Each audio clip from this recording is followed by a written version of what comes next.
صدقني أنا لما رحت أثيوبيا هبشة نفر رجال هور ما في دبة كبير، دبة كبير بطن كبير هبشة ما في ما شاء الله تبارك أبوش جسم ما في دب كبير ما في. أنا أروح والله يمكن بهسه ممكن هذا سفر ما في شوف أصلا دب كبير بطن كبير ما شاء الله ما في، كله نهيف نهيف نهيف ما شاء الله. ما في هناك في بعض الدول هرب رجال دب. اثيوبيا هبشة سبحان الله. ليش؟ جسم يمكن يشتغلوا ناس يشتغلوا محافظين في المزارع وكذا صح؟ والله هبوش ما شاء الله هذا شكل هبوش ما يحب أكل كثير، أكل كثير هذا مشكلة. بعدين بطن كبير بوم.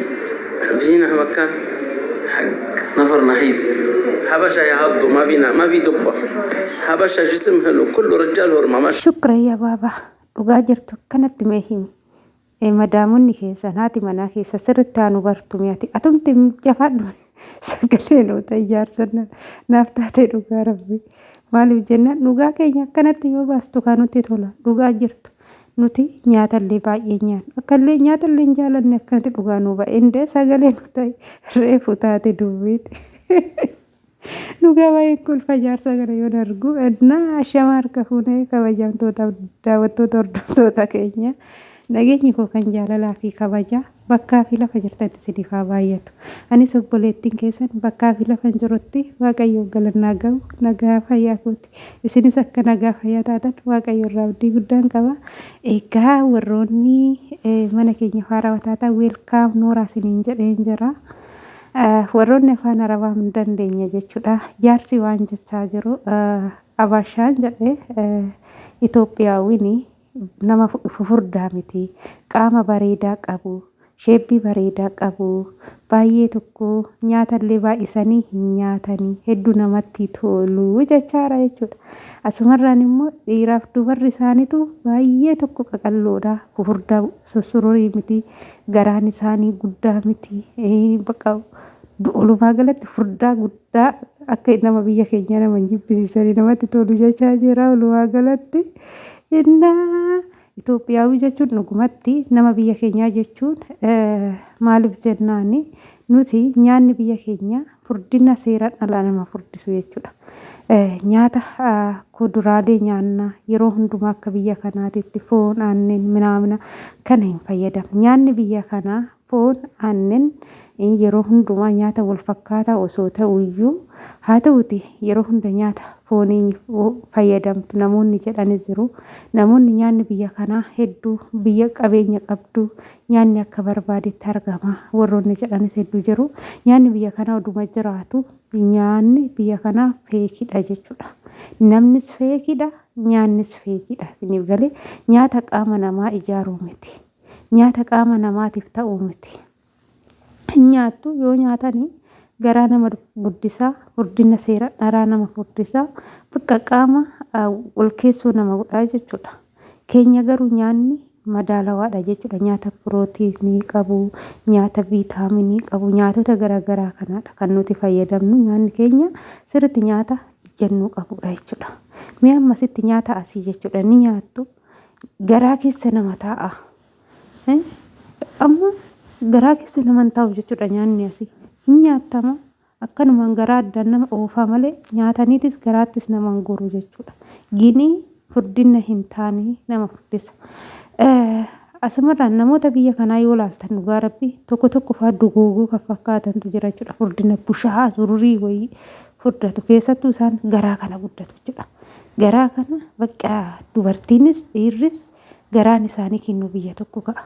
Amma manumaan jiru kanaa ijoollee dhugaa dubbachuudhaaf mucaan tokko kanama namni kiiloo dhibba 110 ta'u jira.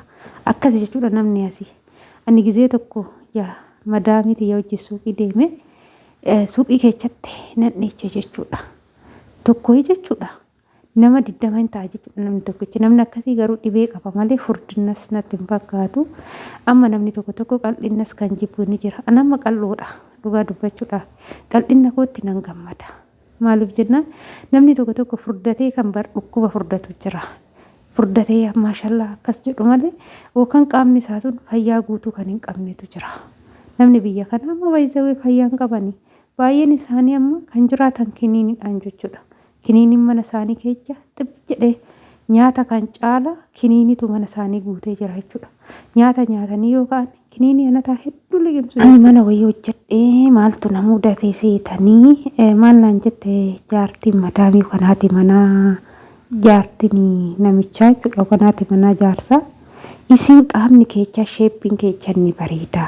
Amma qaama keenaan jette dhugaa gaafa san narrifadhe jechuudha. Ani yeroo baay'ee duuba keetiin nan laala. Qaamni kee baay'ee bareeda. Innaa sheeppiin keessanis immoo istaayilii qaba. Keenya akkana hin jiru. Maal nyaattanii akkanatti isinii bareedanaan jette dhugaa dubbaa jira. Garaa isin qabdanii siruma ሰራተኛ ኢትዮጵያ ፍረደን ከንገራ ጉደቱን አርግኔ ዮ ሲኒ ካን ሲኒ ጉደቱ እንደም ሼቢ ገረቴሱማ ከና ጀቴ ርጓ ጃርቲን ኤዳን ጀዴ ዱጋሪ ፈዴ ጋፈሰን ዋኑ መንዴብሱ ጠበን ኩኒ ኡማ ዋቀዮቲ ማለ ዋኑ ፊ ኬኛ ጉደን ይፋን ዋኑ ፊ ኬኛ ፍረጎኔ ሚቲ ገሩ ዋቀዮን ሞ አከነቲኑ ኡሜን ጀዴኒ ሪፈዴ ጀቹዳ ኢና ኤዳን ጀዴ እርጋስ ኤዳይሳን nuduba deemanii faanu laaluun jedhe ergasii ani kafana si jammarani duraayyuu mana arabaa keessatti ani kafana dheeraa sin kaawwachuun jechuun kafana kun amma dheeraa sun taane kafana nama qabu kan qaama namaa mul'isuu danda'u kafani tokko namatti maxxanee qaama namaa sheeppii namaa baasaa bire kafana akkasii uffachuun jaaladhu deebi'eeti yuunifoormuma surree fi wanni akka shurraabii walirra namaa bitaan kanas hin jaaladhu ani jechuudha ani qaxxituma maalan jaaladha qamisii jechuudha qamisii babal'aa shitii babal'aa kanan jaaladha jechuudha isa madaamiti yaanis asittillee ani san jaaladhu qamisii babal'aa naaf fidi jedheen ani qamisii fayyadama jechuudha dhugaa dubbachuudhaaf yeroo baay'ee